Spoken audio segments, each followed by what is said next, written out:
Welcome to a more somber Tuesday Night Legacy video.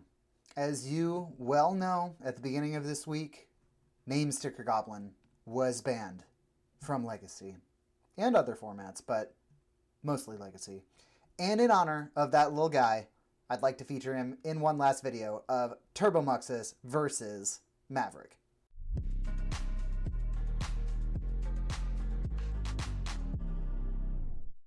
On the left, we have Luis playing Turbo Muxus, featuring this guy right here, the Blank Goblin, Mind Goblin, Name Sticker Goblin, whatever you want to call him. WotC thought that it was too broken, too good, had to get it out of there. What they actually thought is that the sticker mechanic is dumb and wouldn't catch on in a constructed format, but boy, were they wrong. On the right, we have Benjamin Thessalonius Smith playing Dack Loam. It is a mid-range grindfest that is just trying to grind out value, drawing cards, and forcing your opponent to basically not play the game. A little bit of Dack Fade and a little bit of Hull Breacher. All right, now that we talked about it a little bit, let's go.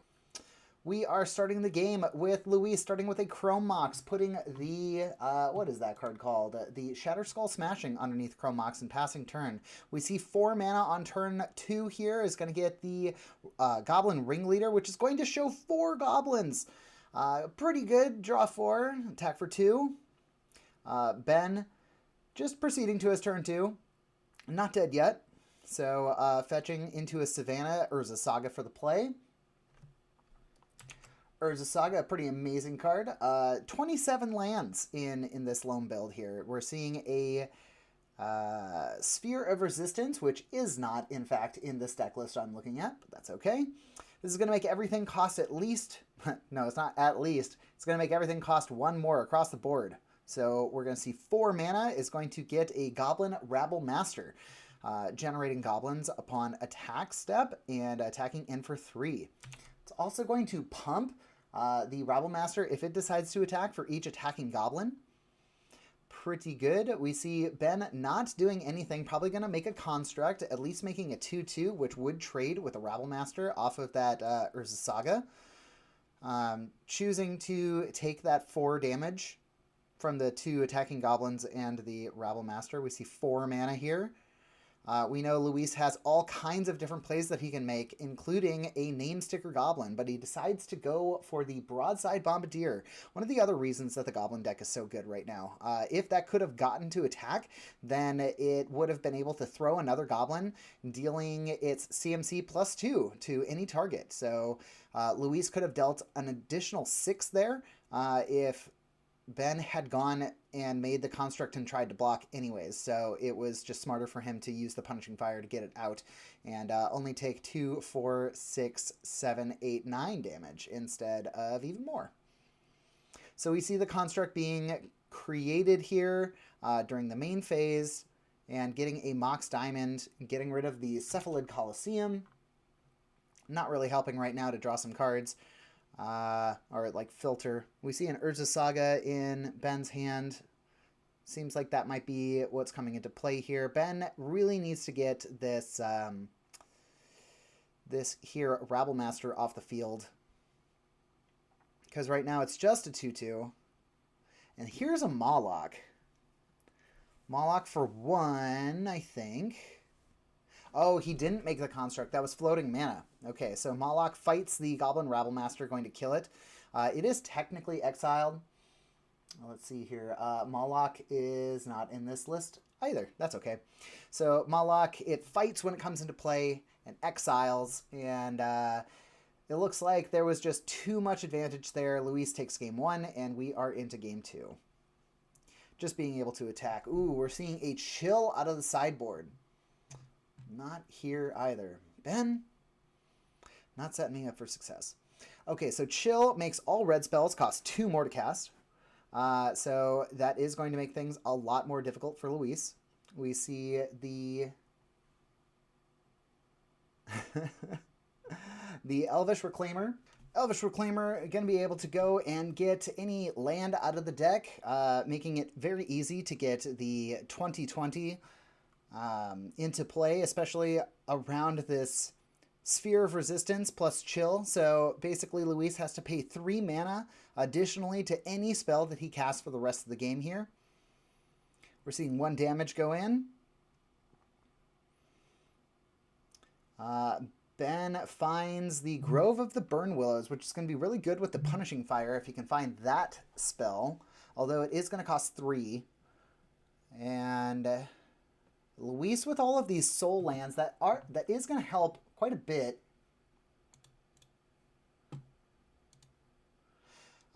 Paying, what, 5 here? So this is a 2 cast that he's putting into play? No, 3 cast? 1, 2, 3, 4, 5, 6 is how much that's going to cost. We see Luis grabbing a 5 sticker here. So Mind Goblin coming into play, generating 5 mana. We see a 6th mana off of a Simian Spirit Guide. And that is going to put in a War Chief. So War Chief at least helping a little bit with all these taxing effects here. Basically making it so the Sphere of Resistance isn't in play. Just have to deal with Chill right now. So don't worry about it.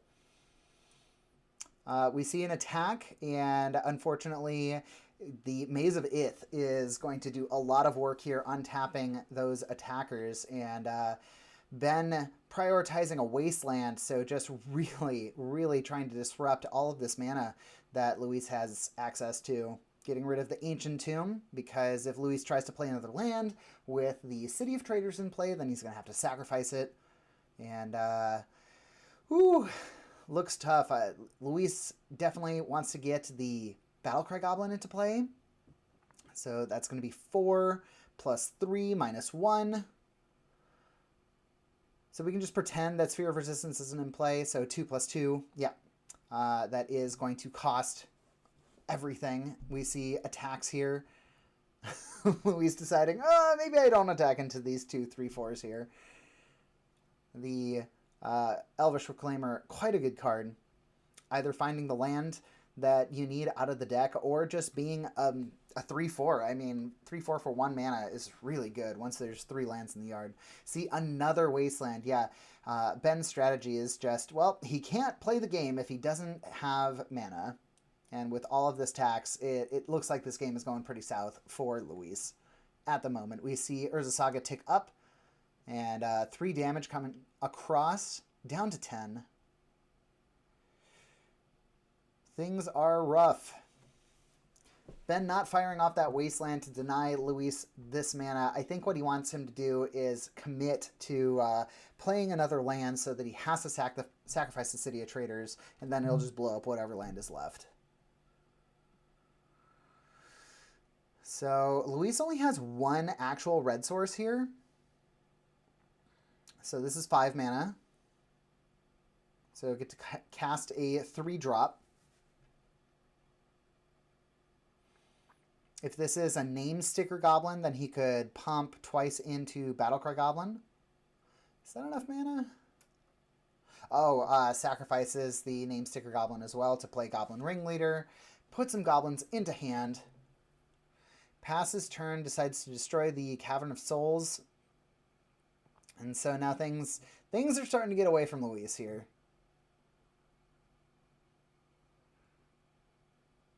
Decides to go for a Tundra with the Elvish Reclaimer. So, although Muxus is a very good magic card, being able to put in up to 6 goblins off the top of your deck if you hit all 6 with the trigger,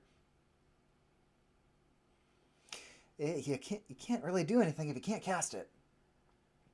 We see Ben kind of abusing this trigger here, where the Urza Saga was about to be sacrificed in order to go and get a CMC 0 or 1 from the deck, and Ben used that to go and get another land while sacrificing it, so he was going to get both triggers, and he went and got Tabernacle of Pendrell Vale, which makes all creatures have this super fun upkeep of 1 mana, or you destroy the creature. And yeah, Luis didn't have the mana for it, so he just conceded, and we are on to game 2. Or game 3, excuse me. All right, it's been a couple turns. We have Sphere of Resistance in play. We see on turn 2 here, Luis casting a Blood Moon with the help of a Simian Spirit Guide, which is going to do a lot of work against Ben's deck. Blood Moon, of course, making all non-land or non-basic lands mountains. I think that's a Shadow Spear. And we see a Goblin Matron. I didn't see what he picked up, but it was probably Name Sticker Goblin. Looks like Luis has Name Sticker Goblin and 3 Goblin Ringleaders in hand. We can see that Luis did not roll very good. That is actually the worst roll that you can have at the beginning of a game, 4-4-3, with his stickers. A bunch of mana is going to get us a Goblin Ringleader and, the Goblin Trash Master. Being able to use any of your goblins, turn them into single target, destroy target artifact, which is going to be pretty good against that Sphere of Resistance and Shadow Spear. We are seeing that chill again, making things just so very difficult. Now, if I'm Luis here, we do have a Chrome Mox. I'm going to put a Ringleader underneath the Chrome Mox. That's going to be 5 mana. 6 mana? 6 mana. 1, 2, 3, 4, 5, 6 mana. Can get that Goblin Trash Master into play. But Luis decides to pass. That's interesting. Oh, no, he can't because it's 7 mana, not 6. Could have put the Bombardier into play, though. So, 1, 2... Oh, right, because Blood Moon's in play. Got to keep track of the board state. So Luis playing his cards correctly. There was a Swords to Plowshares off of that Mox Diamond, a second Swords to Plowshares for a second Broadside Bombardier. Although these 3 beats a turn, it's going to make things pretty difficult for Ben. Just going to pass. And third Broadside Bombardier. And that is going to be the game. Luis turns them all sideways and then throws the Goblin Ringleader to deal an additional 6, and that's it. That's the game. This video is brought to you in part by Collector Legion and Spellhold Games. Come check out the shop if you are in the area of Orange County, California. They hold multiple Magic formats every single day of the week and are open 7 days a week. Come check them out. Thanks as always for tuning in. I hope you enjoyed this one. If this is your first time here, please consider liking and subscribing to the channel. And until next time, I've been Eugene, and this is Tuesday Night Legacy. We'll see you next time.